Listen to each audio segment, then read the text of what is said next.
Hello विद्यार्थियों। आज हम क्लास 12th का एक टॉपिक पढ़ेंगे, nucleic acid.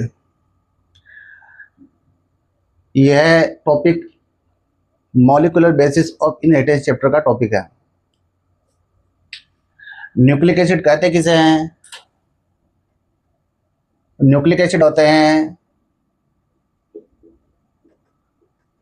Polymer of nucleotide. Nucleotides के पॉलीमर अर्थात बहुलक को कहा जाता है न्यूक्लिक एसिड।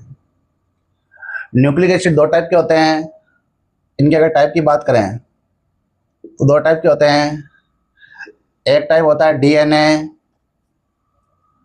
और दूसरा होता है आरएनए। डीएनए का फुल फॉर्म है डीऑक्सीराइबो न्यूक्लिक एसिड। आरएनए का full form ribo nucleic acid. Nucleotide दो प्रकार के होते हैं, डीऑक्सीराइबो न्यूक्लियोटाइड और ribo nucleotide. DNA deoxyribo nucleotide का पॉलीमर होता है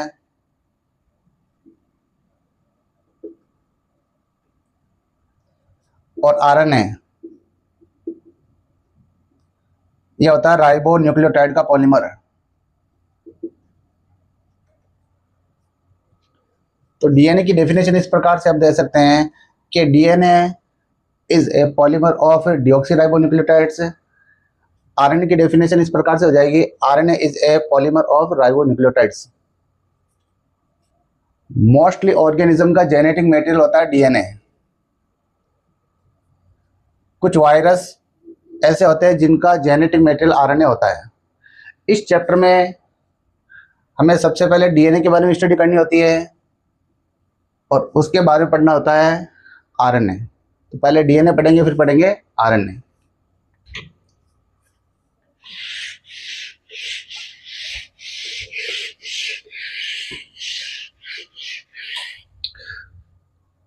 तो सबसे पहले हमारा टॉपिक है डीएनए। डीएनए का फुल फॉर्म होता है डीऑक्सीराइबो न्यूक्लिक एसिड। सबसे पहले फ्रेडरिक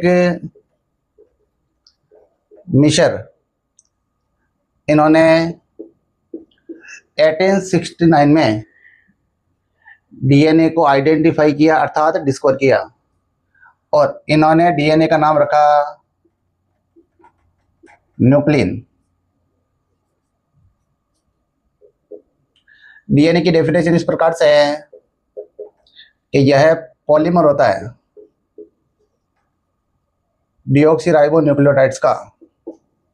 डीऑक्सी राइबो न्यूक्लियोटाइड्स का यह पॉलीमर होता है। डीएनए की लेंथ अलग अलग ऑर्गेनिज्म में अलग अलग होती है और इसकी लेंथ डिपेंड करती है न्यूक्लियोटाइड्स पर। डीएनए में जितने अधिक संख्या में न्यूक्लियोटाइड्स होंगे उसकी लंबाई उतनी ज़्यादा रहेगी और जितनी कम संख्या में न्यूक्लियोटाइड्स रहेंगे उस डीएनए की लंबाई उतनी ही कम रहेगी। यहाँ पर एक बात और भी याद रखनी है, डीएनए में जितने न्यूक्लियोटाइड होते हैं न्यूक्लियोटाइड उतने ही होते हैं उसमें नाइट्रोजनस बेस। डीएनए में न्यूक्लियोटाइड्स की संख्या और नाइट्रोजनस बेस की संख्या ये होती है सेम। न्यूक्लियोटाइड्स क्या होते हैं, नाइट्रोजन बेस क्या होते हैं, ये क्लास 11th में पढ़ा था, हालांकि यहाँ पर भी पढ़ लेंगे। तो यहाँ पर कुछ ऑर्गेनिज्म के डीएनए की लेंथ बुक में दे रखी है। जैसे एक ऑर्गेनिज्म का नाम है बैक्टीरियोफेज, 5x174,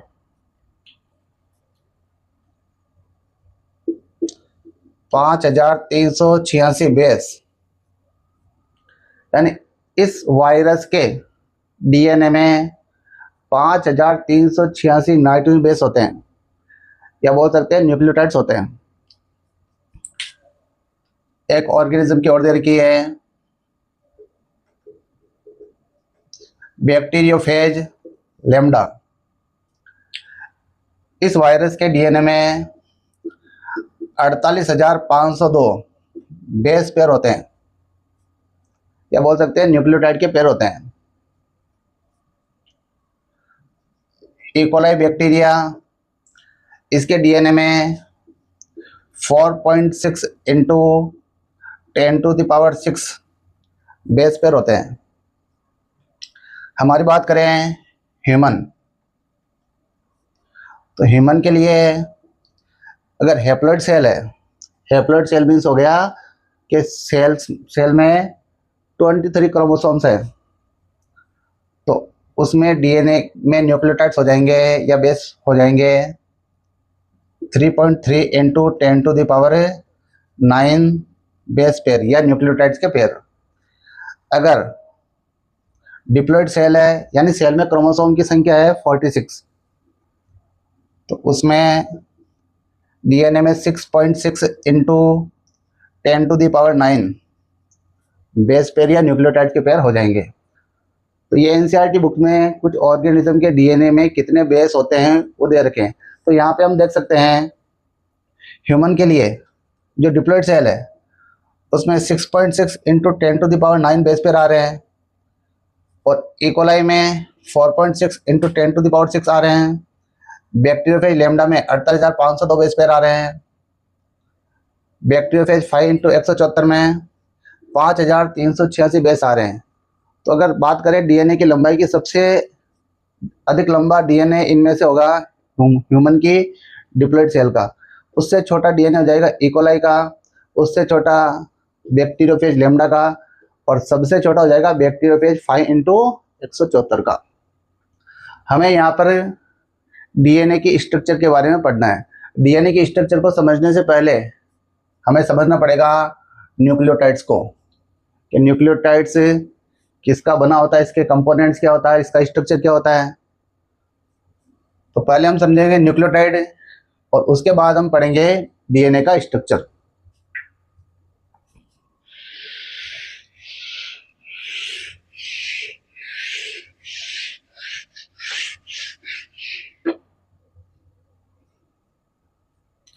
तो अगला हमारा टॉपिक है nucleotide.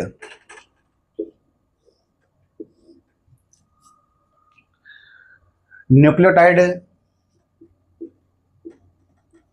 Monomer of nucleic acid होते हैं, यानी न्यूक्लिक एसिड जिन मोनोमर्स का यानी जिन इकाइयों का बना होता है उन्हीं को कहा जाता है न्यूक्लियोटाइड। न्यूक्लियोटाइड दो टाइप के हो जाएंगे। जो न्यूक्लियोटाइड डीएनए में पाए जाते हैं वो डीऑक्सीराइबो न्यूक्लियोटाइड कहलाएंगे, और जो आरएनए में होंगे वो कहलाएंगे राइबो न्यूक्लियोटाइड। सबसे पहले हम पढ़ेंगे इनके कंपोनेंट्स के बारे में। कंपोनेंट्स,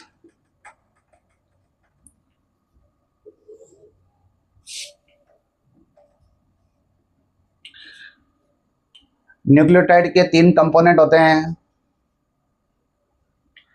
एक होता है पेंटो सुगर, एक होता है नाइट्रोजनस बेस,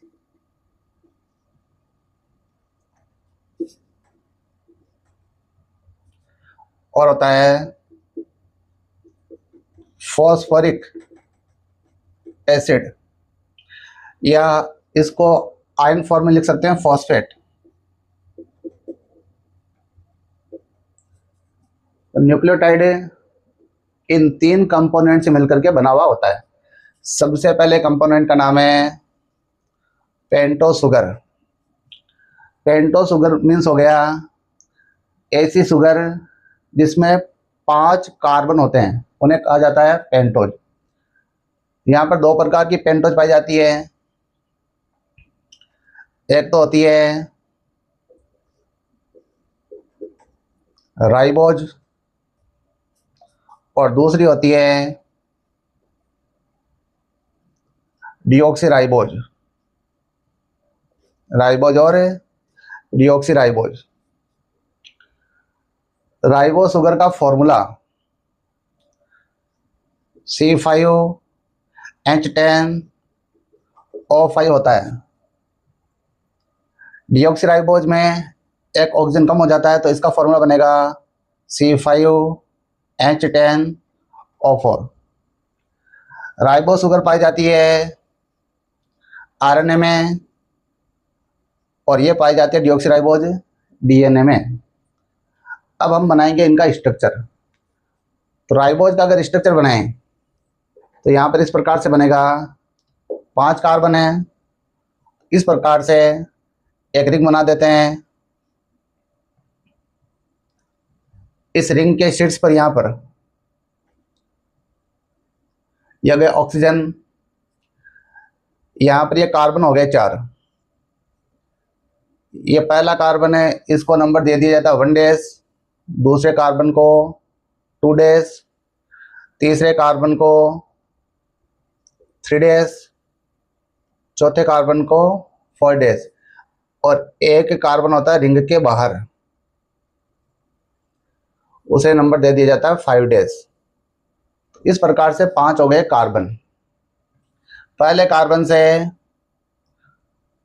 H और OH ग्रुप जुड़े होते हैं, दूसरे से भी H और OH ग्रुप जुड़े होते हैं, तीसरे से भी H और OH ग्रुप जुड़े होते हैं, फोर्थ कार्बन से H ग्रुप जुड़ा होता है, फिफ्थ कार्बन से 2 H और एक जुड़ा होता है OH। तो ये जो स्ट्रक्चर है वो हो गया राइबोज का। पढ़ने के लिए, सरलता के लिए इस स्ट्रक्चर को इस प्रकार से हम बनाएंगे।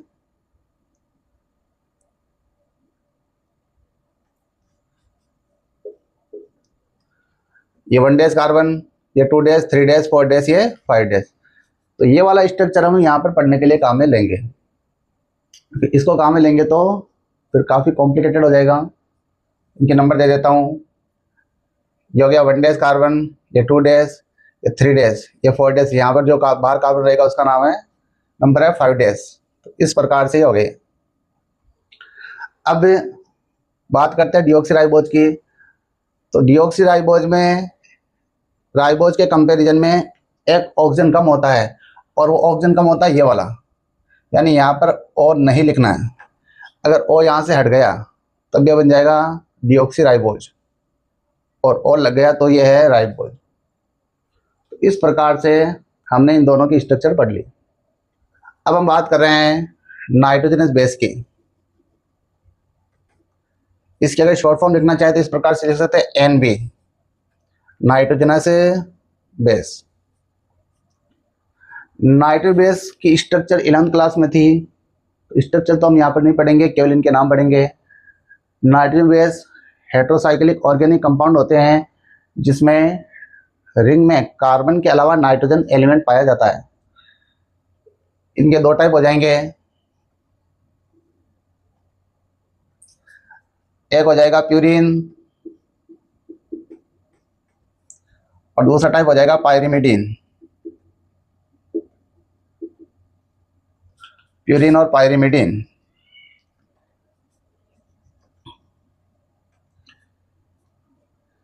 प्यूरिन 2 टाइप के होते हैं, एडेनिन, जिसको लिखा जाता है एस है, दूसरा है गवानीन, इसे लिखा जाता है जी से। पायरिमिडीन 3 टाइप के होते हैं,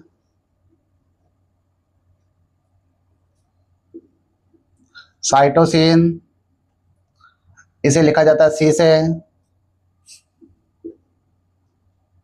यूरेसिल, इसे लिखा जाता है यू से, थाइमिन, इसे लिखा जाता है टी से। इस प्रकार ये प्यूरिन और पिरामिडिन ये 2 टाइप के हो गए। डीएनए में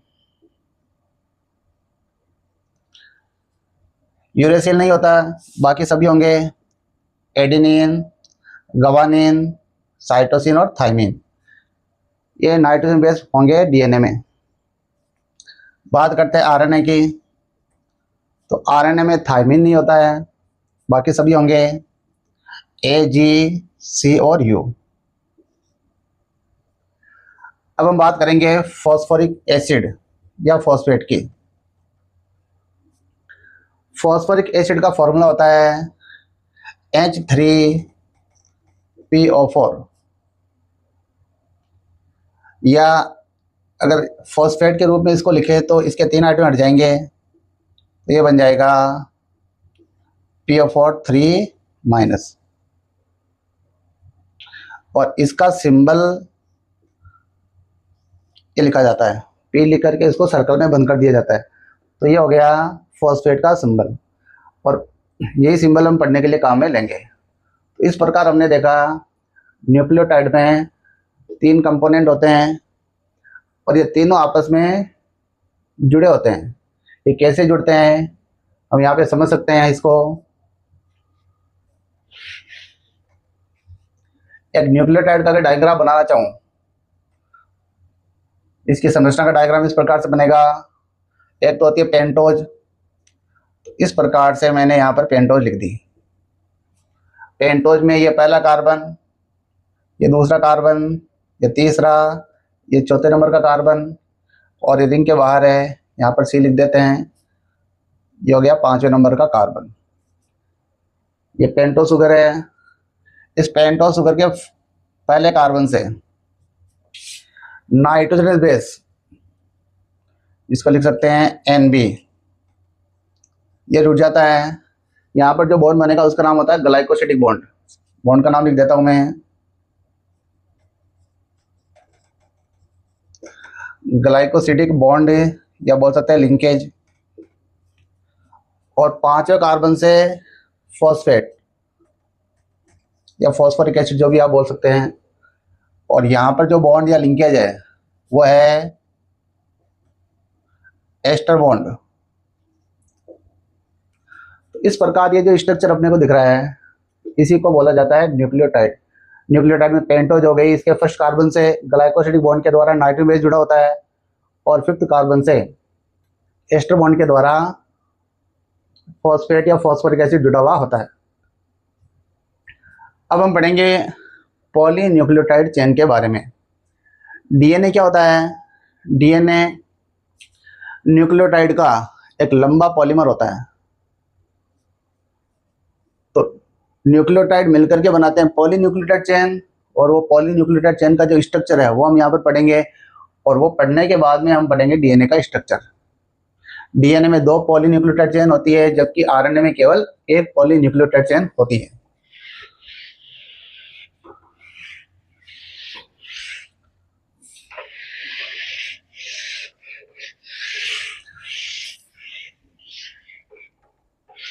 पॉलीन्यूक्लियोटाइड चेन का स्ट्रक्चर समझने से पहले हम समझेंगे न्यूक्लियोसाइड और न्यूक्लियोटाइड को। पेंटोज शुगर से नाइट्रोजन बेस जब जुड़ जाता है तो इस प्रकार से जो कंपाउंड बनता है उसे कहते हैं न्यूक्लियोसाइड। यानी पेंटोज शुगर के फर्स्ट कार्बन से ये नाइट्रोजन बेस जुड़ जाता है और बनता है न्यूक्लियोसाइड। तो न्यूक्लियोसाइड का डायग्राम इस प्रकार से बनेगा।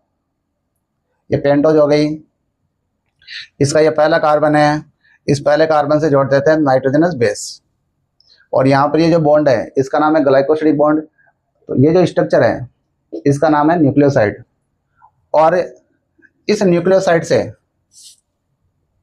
ये जुड़ जाता है फॉस्फेट, और वो जुड़ता है इस 5वें कार्बन से, और जुड़ करके बनाता है न्यूक्लियोटाइड।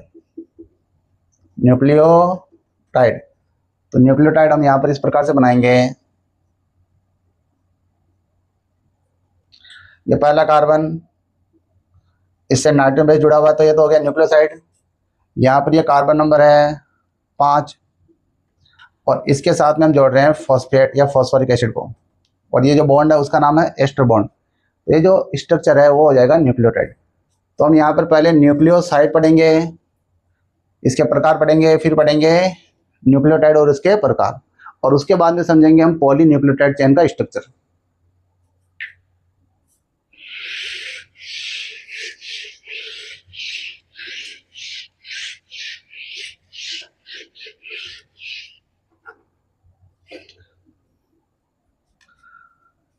अब हमारा अगला टॉपिक है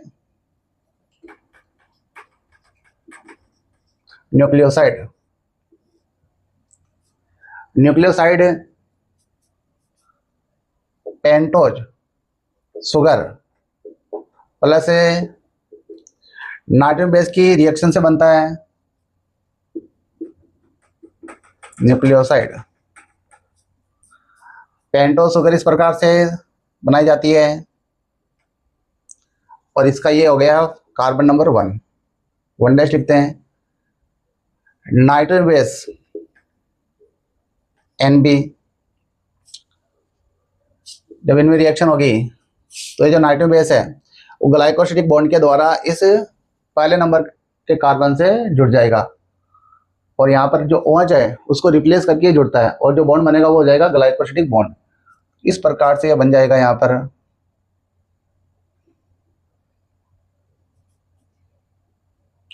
या नाइट्रोजनस बेस।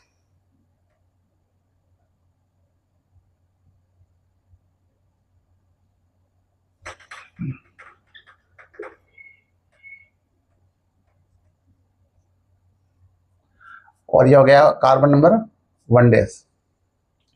इस बॉन्ड का नाम है ग्लाइकोसिडिक बॉन्ड और ये बन गया न्यूक्लियोसाइड। न्यूक्लियोसाइड की अगर प्रकार की बात करें तो ये RNA में भी होते हैं और DNA में भी होते हैं। तो ये हो जाएंगे 2 टाइप के। जो न्यूक्लियोसाइड RNA में पाए जाते हैं उन्हें कहते हैं राइबोन्यूक्लियोसाइड और जो DNA में पाए जाते हैं उन्हें कहते हैं डिऑक्सीराइबो न्यूक्लियोसाइड।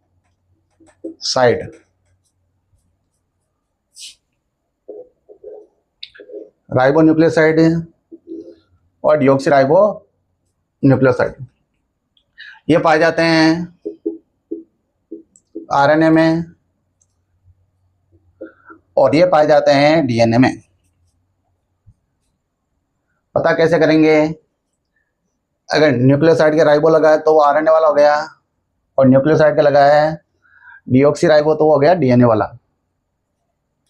राइबो न्यूक्लियोसाइड के फॉर्मेशन के लिए ये जो पेंटोज होगी राइबोज, राइबोज से जुड़ेगा नाइट्रोजन बेस, यानी यहाँ पर हो जाएगा राइबोज प्लस नाइट्रोजन बेस। जो नाइट्रोजन बेस होंगे वो AGC और U इनमें से होंगे और ये बन जाएगा राइबो न्यूक्लियोसाइड। डिऑक्सीराइबो न्यूक्लियोसाइड के निर्माण के लिए पेंटोज हो जाएगी डिऑक्सीराइबोज और इससे जुड़ेंगे नाइट्रोजनस बेस AGC और T और इनमें रिएक्शन से बन जाएगा डिऑक्सीराइबो न्यूक्लियोसाइड।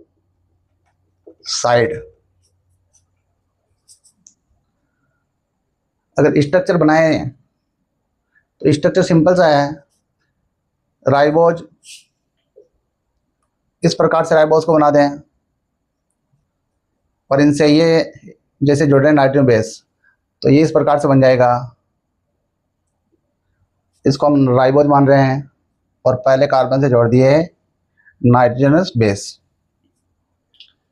इसके लिए डिऑक्सीराइबोज बनाना है तो डिऑक्सीराइबोज भी इसी प्रकार से बनाएंगे, बस यहाँ पे दूसरे कार्बन से ऑक्सीजन जुड़ा हुआ नहीं है। तो ये जब रिएक्शन करेंगे तो इस प्रकार से बनेगा। यहाँ पर जुड़ जाएगा नाइट्रोजनस बेस।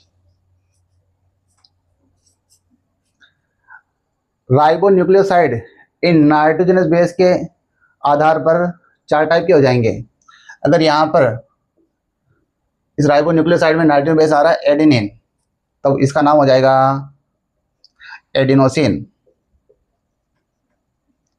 एडिनोसिन यानी एडिनोसिन का स्ट्रक्चर अगर बनाना है तो यहाँ पर ए लिख देना है।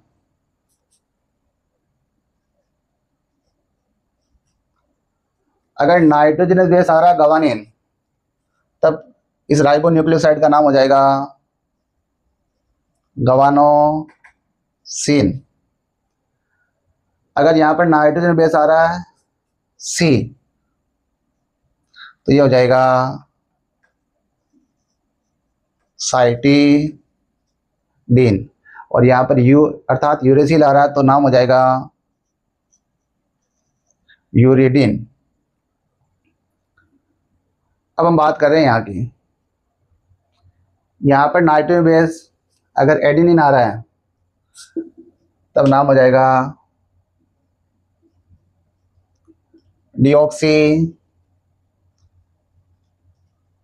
एडिनोसिन।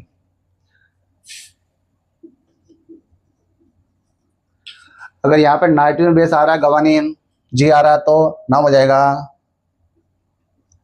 डिऑक्सी गवानोसिन।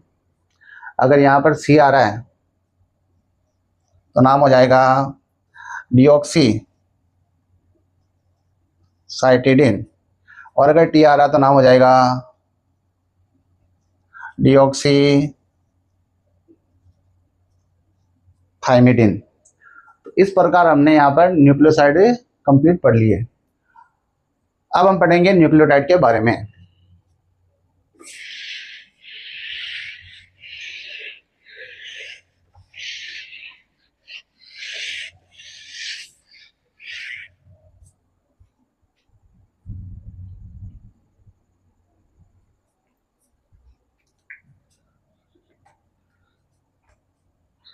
अब हमारा टॉपिक है न्यूक्लियोटाइड। न्यूक्लियोटाइड न्यूक्लिक एसिड के मोनोमर होते हैं। न्यूक्लियोटाइड का निर्माण अगर देखें तो इस प्रकार से होगा, इसमें फॉस्फेट वो रिएक्शन करेगा न्यूक्लियोसाइड से, और यहाँ पर इन दोनों में जब रिएक्शन होगी तो ये फॉस्फेट ग्रुप इस न्यूक्लियोसाइड के 5वें कार्बन से एस्टर बॉन्ड के द्वारा जुड़ जाएगा, जिससे बनेगा न्यूक्लियोटाइड। न्यूक्लियोटाइड फॉस्फेट ग्रुप को पी से लिखा जाता है। न्यूक्लियोसाइड इस प्रकार से लिखते हैं, यहाँ पे ये पहला कार्बन है और पहले कार्बन से जुड़े हैं नाइट्रोजनस बेस, और ये हो गया कार्बन नंबर 5। तो इन दोनों में जब रिएक्शन होगी तो 5वें कार्बन का OH इसको ये फॉस्फेट ग्रुप रिप्लेस कर देगा, हटा देगा, और इससे एस्टर बॉन्ड के द्वारा जुड़ जाएगा। तो इन दोनों में रिएक्शन से इस प्रकार से ये पहला कार्बन है, इससे नाइट्रोजन बेस जुड़ा हुआ है, यहाँ पर ये हो गया 5वां कार्बन, कार्बन नंबर 5 इसके साथ में एस्टर बॉन्ड के द्वारा जोड़ देना है फॉस्फेट को। इस बॉन्ड का नाम है एस्टर बॉन्ड, और ये स्ट्रक्चर बन गया न्यूक्लियोटाइड। अब बात करते हैं इसके प्रकार की, टाइप की। तो ये भी 2 टाइप का हो जाएगा। जो न्यूक्लियोटाइड आरएनए में होंगे उन्हें बोला जाता है राइबो न्यूक्लियोटाइड, और जो डीएनए में होते हैं उन्हें कहा जाता है डीऑक्सी राइबो न्यूक्लियोटाइड। तो 2 टाइप के हो गए हैं, राइबो न्यूक्लियोटाइड और डीऑक्सी राइबो न्यूक्लियोटाइड। ये आपको कहाँ मिलेंगे? ये मिलेंगे आरएनए में, और ये मिलेंगे डीएनए में। यानी आरएनए राइबो न्यूक्लियोटाइड का पॉलीमर होता है और डीएनए डीऑक्सी राइबो न्यूक्लियोटाइड का पॉलीमर होता है। यहाँ पर न्यूक्लियोटाइड के राइबो लगा है और यहाँ पर लगा है डीऑक्सी राइबो। राइबोन्यूक्लियोटाइड के निर्माण के लिए यहाँ पर जो न्यूक्लियोसाइड होगा वो हो जाएगा राइबोन्यूक्लियोसाइड, मतलब है फॉस्फेट ग्रुप की राइबोन्यूक्लियोसाइड से जब रिएक्शन होगी तब ये बनेगा राइबोन्यूक्लियोटाइड। इसे इस प्रकार से लिख सकते हैं हम, फॉस्फेट प्लस यहाँ पर न्यूक्लियोसाइड हो जाएगा राइबोन्यूक्लियोसाइड, और इन दोनों में रिएक्शन से बन जाएगा राइबोन्यूक्लियोटाइड। डिऑक्सी राइबोन्यूक्लियोटाइड के लिए अगर देखें तो फॉस्फेट ग्रुप है, उसकी रिएक्शन यहां पर होगी डिऑक्सी राइबोन्यूक्लियोसाइड से, डिऑक्सी राइबो न्यूक्लियोसाइड से, और इन दोनों में रिएक्शन से बन जाएगा ये डिऑक्सी राइबो न्यूक्लियोटाइड। अगर इनके लिए समीकरण लिखना चाहे, इक्वेशन लिखना चाहे तो इस प्रकार से लिखेंगे। फॉस्फेट ग्रुप को ऐसे लिखा जाता है, राइबो न्यूक्लियोसाइड का स्ट्रक्चर इस प्रकार से बनेगा, ये हो गई राइबोज, राइबोज के पहले कार्बन से नाइट्रोजनस बेस, और ये हो गया कार्बन नंबर 5। तो इनमें जब रिएक्शन होगी तो ये बन जाएगा इस प्रकार से,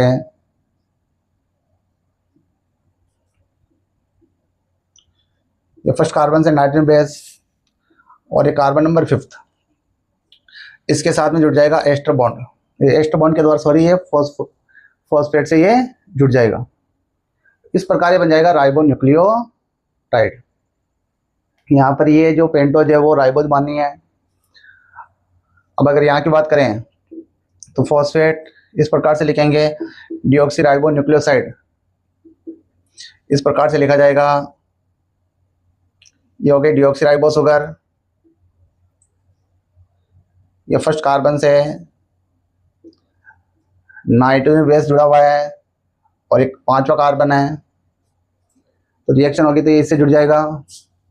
इस प्रकार से यहाँ पर बनेगा,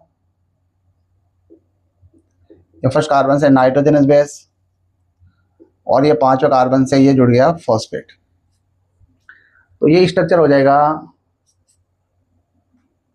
डिऑक्सी राइबोन्यूक्लियोटाइड का। यहाँ पर ये पेंटोज वो है डिऑक्सी राइबो। तो अब हम पढ़ेंगे इनके टाइप्स के बारे में।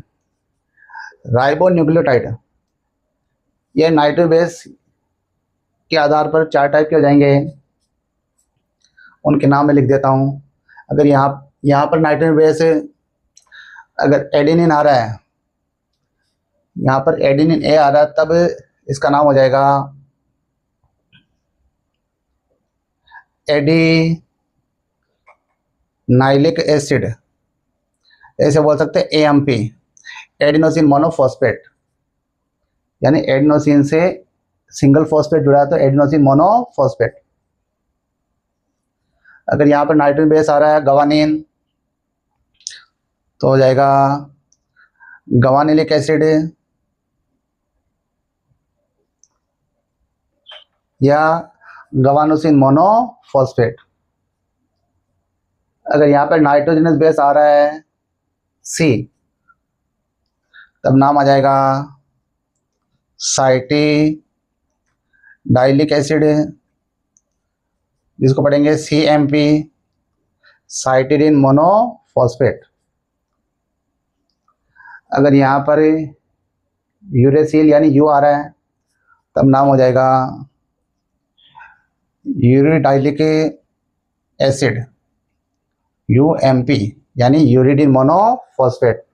तो राइबोन्यूक्लियोटाइड के हो गए 4 type, adenylic acid AMP, guanylic acid GMP, cytidylic acid CMP और यूरिडिलिक एसिड UMP। अब हम बात करते हैं डिऑक्सी राइबोन्यूक्लियोटाइड की।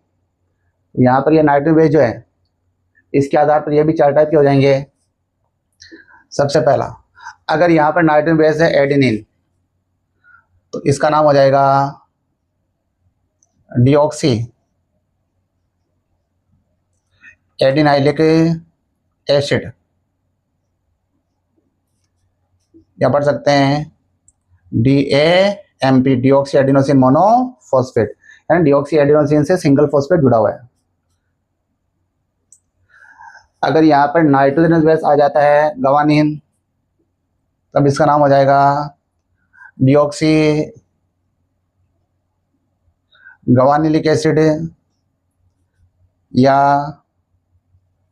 डीजीएमपी, डिऑक्सी गवानोसिन मोनोफॉस्फेट।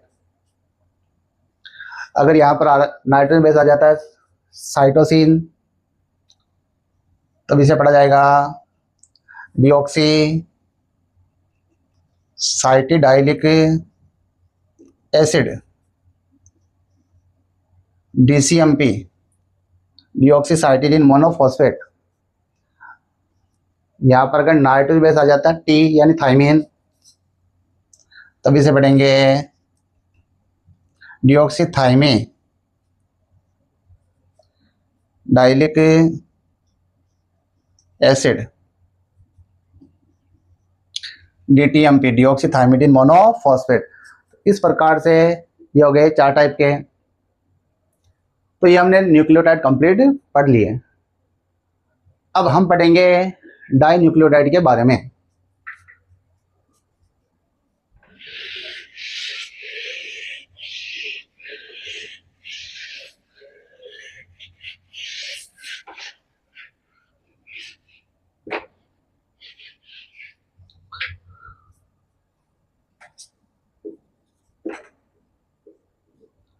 अब हमारा अगला टॉपिक है डाई न्यूक्लियोटाइड।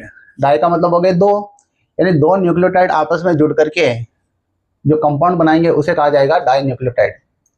तो डाई न्यूक्लियोटाइड मीन्स हो गया न्यूक्लियोटाइड प्लस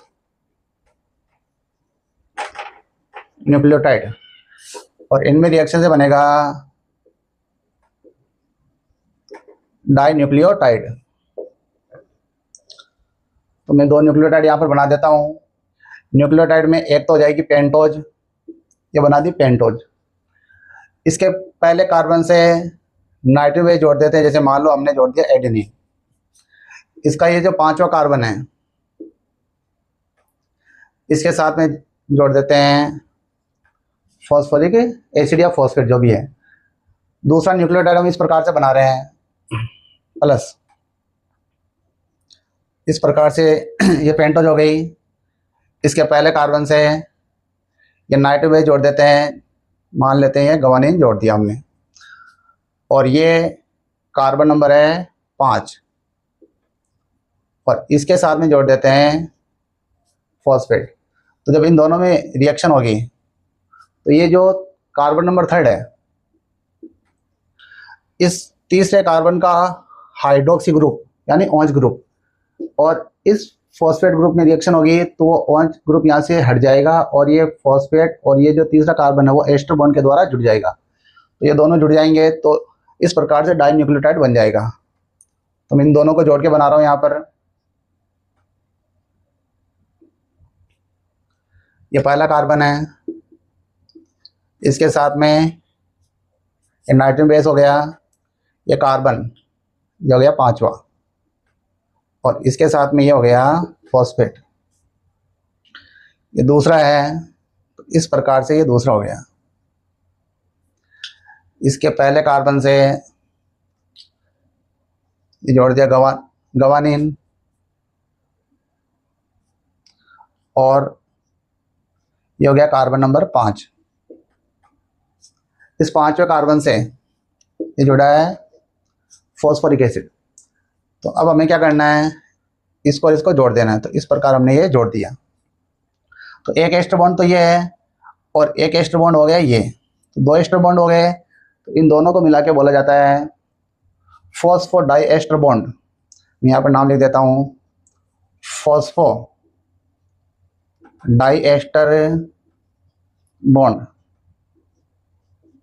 इस प्रकार 2 न्यूक्लियोटाइड फॉस्फोडाइएस्टर बॉन्ड के द्वारा जुड़ करके बनाते हैं डाई न्यूक्लियोटाइड।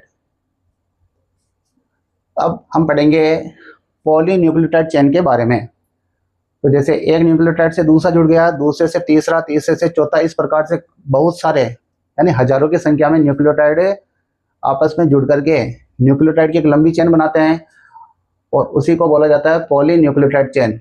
यहीं पर लिख देता हूँ मैं नाम। यहाँ पर हम पढ़ेंगे पॉलीन्यूक्लियोटाइड चेन के बारे में। तो पॉलीन्यूक्लियोटाइड चेन का मतलब हो गया, पॉली मतलब हो गया बहुत सारे, न्यूक्लियोटाइड मीन्स न्यूक्लियोटाइड, यानी बहुत सारे अर्थात हजारों की संख्या में जो न्यूक्लियोटाइड है उनकी चेन को कहा जाता है पॉलीन्यूक्लियोटाइड चेन। यहाँ पर हम 4 न्यूक्लियोटाइड को जोड़ करके बनाएंगे और उसी का नाम रख देंगे पॉलीन्यूक्लियोटाइड चेन। जैसे कि इस प्रकार से मैं बना रहा हूँ। ये एक न्यूक्लियोटाइड हो गया, इसे मान लेते हैं एडेनिन जुड़ा है, ये 5वां कार्बन, इससे जुड़ा फॉस्फेट। दूसरा न्यूक्लियोटाइड इस प्रकार से है, इसे मान लेते हैं ग्वानिन जुड़ा है और ये जोड़ दिया फॉस्फेट। तीसरा न्यूक्लियोटाइड इस प्रकार से है, इसे मान लेते हैं ये साइटोसिन जुड़ा है और यहाँ पे जुड़ा है फॉस्फेट। और ये चौथा न्यूक्लियोटाइड है, इसके साथ में मान लेते हैं ये जुड़ा है थायमिन और ये हो गया फॉस्फेट। अब इन चारों को अगर जोड़ें तो इस प्रकार से ये जुड़ेंगे। तो ये फर्स्ट हो गया, ये हो गया लास्ट न्यूक्लियोटाइड। तो इसका OH ग्रुप यहाँ पर रहेगा, इनके तो हट गए, और यहाँ पर ये OH ग्रुप है जो 3' कार्बन से यहाँ पर जुड़ा हुआ है और ये कार्बन है 5' कार्बन। तो इस प्रकार से ये हो गई पॉलीन्यूक्लियोटाइड चेन। इस पॉलीन्यूक्लियोटाइड चेन के आप 2 एंड देख सकते हैं, एक एंड ये हो गया, दूसरा एंड ये हो गया। इस एक एंड पे 5' कार्बन के साथ में ये फॉस्फेट ग्रुप जुड़ा है और ये फ्री है। फ्री मीन्स ये आगे किसी जुड़ा हुआ नहीं है। इस जैसे इसके साथ में जुड़ा है, इसके साथ में जुड़ा है, तो ये फ्री नहीं है, लेकिन ये वाला फ्री है। तो और ये फ्री फॉस्फेट ग्रुप इस 5 कार्बन से जुड़ा है, तो ये वाला एंड कहलाता है 5' एंड, 5' एंड। और इधर आप देख सकते हैं ये 3' कार्बन से ये OH ग्रुप है, ये भी फ्री है। तो जिधर OH ग्रुप रहेगा वो एंड कहलाएगा 3' एंड। अब कह सकते हैं इस पॉलीन्यूक्लियोटाइड चेन के 2 एंड हो गए, 5' एंड और 3' एंड। जिधर फ्री फॉस्फेट ग्रुप होगा वो 5' एंड हो जाएगा, और जिधर होगा 3' से OH जुड़ा है ये फ्री, वो हो जाएगा 3' एंड। पॉलीन्यूक्लियोटाइड चेन DNA में होती है 2 और RNA में होती है 1। तो अब हम पढ़ेंगे DNA की स्ट्रक्चर को डिटेल से।